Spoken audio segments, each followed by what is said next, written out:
In this short tutorial, you will learn how to hide notifications on the lock screen of a Samsung phone. Many people find it annoying and intrusive when their personal messages and notifications pop up on the lock screen for everyone to see. Fortunately, Samsung offers a simple solution to address this issue.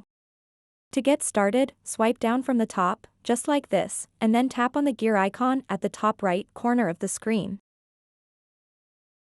Once you are on the settings page, scroll down a bit and tap Notifications. After that, tap Lock Screen Notifications.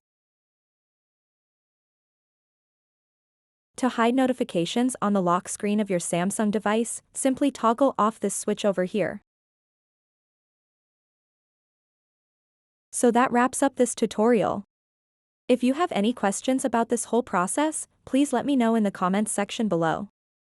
And if this video helped you out, please give it a big thumbs up and subscribe to this channel for more tutorial videos like this one. Thank you so much for watching and have a good day.